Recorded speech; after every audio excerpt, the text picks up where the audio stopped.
بھی اس کے پاس جو بھی ایک بیج ہے، لیکن جب ایک بیج ہوتا ہے تو پھر ایک پودا نہیں ہوتا ہے. پودا جب بڑا ہوتا ہے تو اس کی شاخیں ہوتی ہیں، تنے ہوتے ہیں.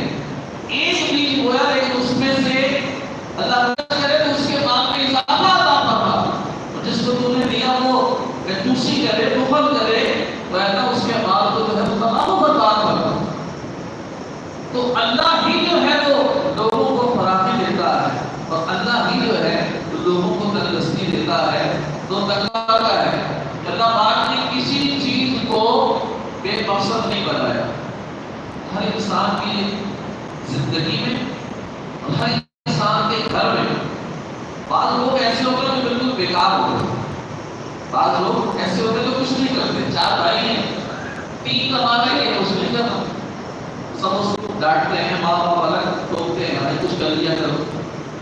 روٹیاں توڑتے رہتے ہو، بیٹھے رہتے ہو، کچھ نہیں کر رہے، یہ نہیں کر رہے، وہ نہیں کر رہے. تو اللہ نے اس کو بھی بے مقصد نہیں بنایا. اللہ پاک نے، میں نے کہا کہ تقسیم ہے ہر ایک.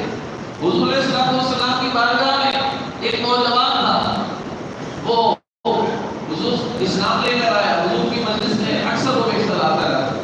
تو اس کے بھائیوں نے شکایت کی کہ یا رسول اللہ یہ کچھ کرتا نہیں. وہ علم نہیں سیکھتا تھا. حضور کی بارگاہ میں آگے کیا کرنا تھا؟ اس نے ان کے احکام ہی سیکھنے تھے. وہ بظاہر کچھ نہیں کرتا تھا.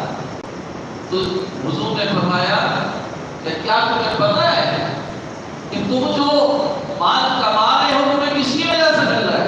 اسی کی وجہ سے مل رہا ہے. وہ اسی کی وجہ سے ملنا ہوتا ہے. ہمیں معلوم نہیں ہوتا کہ ہم اس چیز کو غیر اہم سمجھ رہے ہوتے ہیں، بالکل بے وقوع سمجھ رہے ہوتے ہیں. تو کیا خبر اسی کی وجہ سے ہمارا سارا نظام چل رہا ہو. تو ہمیں نہیں معلوم. اللہ پاک نے کسی چیز کو بے مقصد نہیں بنایا. تو اللہ رب العالمین نے ایک انسان کو مان لیا ہے. تو پیارے اسلامی بھائیوں، یہ اسی کا مال ہے، اسی کی راہ میں خرچ کرنا چاہیے. اسی طرح یہی آیت واقعہ اس سے ملتی جلتی سورہ حدید کے اندر نازل ہوئی کہ من ذا الذی یقرض اللہ قرضا حسنا فیضاعفہ لہ اضعافا کثیرہ.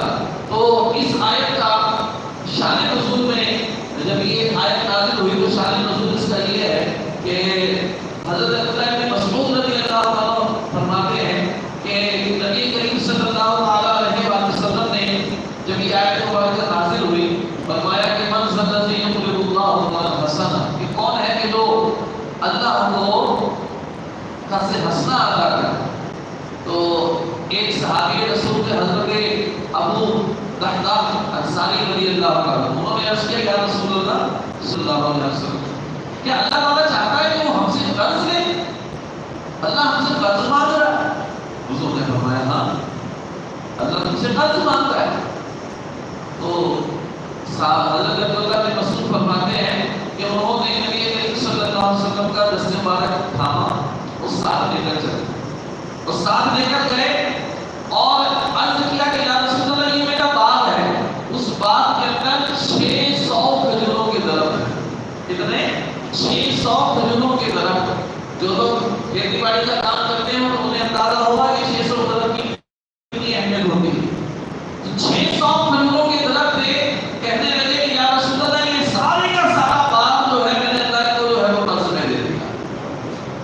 اور روایتوں میں آتا ہے کہ وہ اس جو حصہ انہوں نے اللہ کی بارگاہ میں دے دیا تو پھر حضور کے ساتھ کھڑے ہیں، اپنے بچوں کو اور اپنی بچوں کی بارگاہ کو وہیں سے کھڑے کھڑے آواز لگا رہے ہیں کہ بھئی آ جاؤ.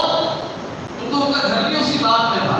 کہا کہ یہ حصہ میں نے اللہ کی راہ میں دے دیا ہے، اب یہ ہمارا نہیں ہے. وہ اور ان کے بچے، ان کے گھر والے بھی ایسے اللہ والے تھے کہ انہوں نے یہ نہیں پوچھا کہ ہمارے پاس اور کیا ہے، ہم اب کہاں جائیں گے، کیونکہ دینے والے کو پتا تھا جس نے وعدہ کیا ہے کہ جو